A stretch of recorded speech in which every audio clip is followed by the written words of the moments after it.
Hey guys, welcome to my garage. So today we'll be replacing the rear camera module on my Tesla, and also we'll be upgrading the rear trunk lid plastic with some nice carpet. If you're interested to see how it's done, stay tuned. Let's start by removing this trunk lid plastic, which is held on by clips, but rather strong ones, shall I say. Next I was planning to remove the camera only, because it is held in by screws. But when I tried to do it, the screw was actually coming out a bit hard, and also it seems it was catching on the metal. So I decided to rather remove it completely with the trunk opening button. First I removed two lights by pressing them from side with the prying tool. Now this trunk lid switch is held on by two clips, but they are quite strong, and even with strong prying tool it wasn't easy, and as you can see the tool was bending a lot. I had to press the metal clip from behind in order to help it release.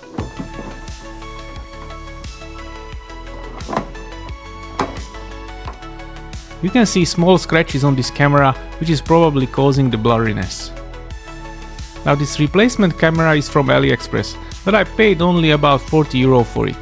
If someone knows how much it costs from Tesla, let me know in the comments. Anyway, this is obviously an aftermarket part, but it seemed to be a decent quality and the button felt exactly the same, so I was hoping the camera will work as well.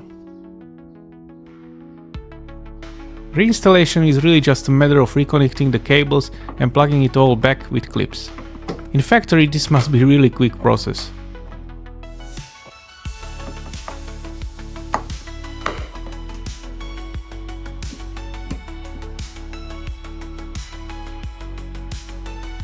Now before closing the trunk it is a good idea to test if the button works correctly, otherwise the trunk could be locked. Here's the picture from old camera, and you can see it's quite blurry. The new camera on the other hand is a lot sharper, so that is great. I was a bit worried if this aftermarket camera would have the same field of view, so I put on some tape in my garage on the edges of the image of the old camera. Thankfully it seems to be almost the same, a very tiny bit smaller field of view, but this shouldn't cause any issue. Now let's move on to this trunk lid plastic. I really hated this from the first time I saw the car. It had some nasty scratches from previous owner, but also it looks very cheap overall. My BMW and Volvo has a nice carpet on these trims, so instead of replacing this, I wanted to try to cover this with automotive carpet.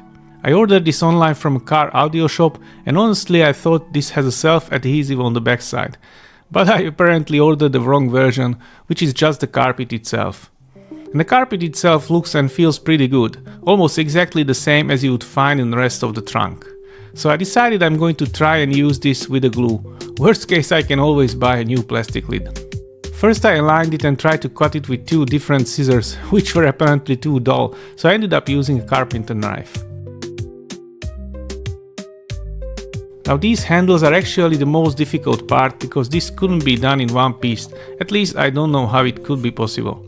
So I decided to do inlay from carpet, essentially trying to bend it around the inside. I've created the inlay from two parts. I reckon it could be done with one part, and then I glued the plastic and the carpet as well and just joined them together. I realized I need to leave out the hole for the little handle that snaps in, because it couldn't fit over the carpet. It would be too thick.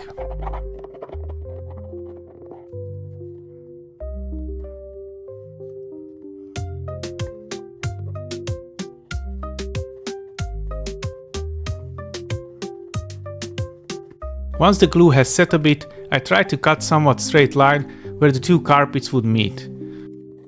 One more inlay underneath the handle and then testing whether the handle still fits. And this side was ready. To glue on the carpet I'm using this spray glue, which I applied on both the carpet and the plastic. You can see I've put on masking tape on the handles area before applying the glue. Additional pair of hands would be useful here, because when I put on the carpet I messed up the alignment, so I had to tear it back off. Even the second time I didn't center the carpet properly and it was just barely long enough on one side. I then pressed it on just with my hands and roughly stretched on the corners.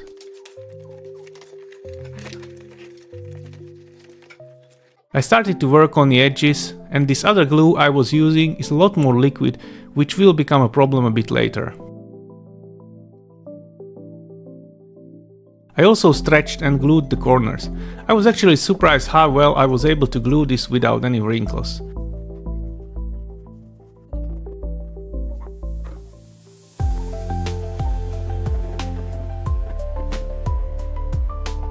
I was running out of clamps, so I had to do this in sections, so it took me quite a while.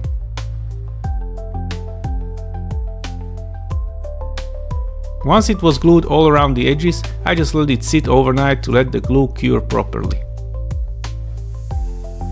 Next day I started by cutting off the excess with the carpenter knife and scissors.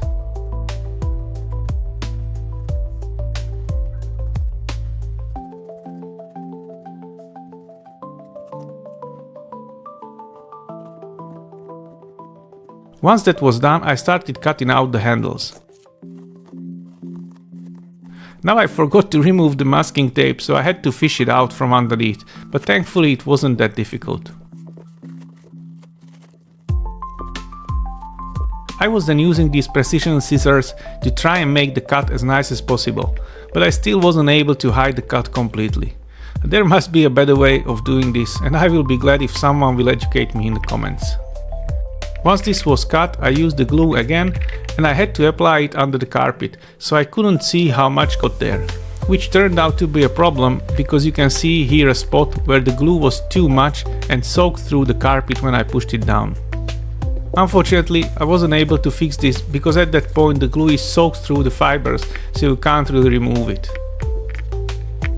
The best I could do is hide it a little bit with a black Sharpie once the glue has dried.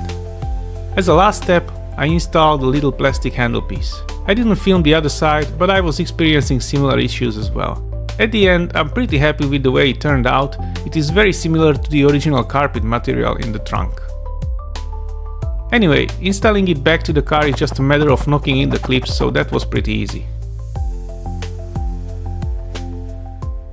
Okay guys, I'm really happy with this. I mean, it's not perfect by any means, but it looks so much better than it did.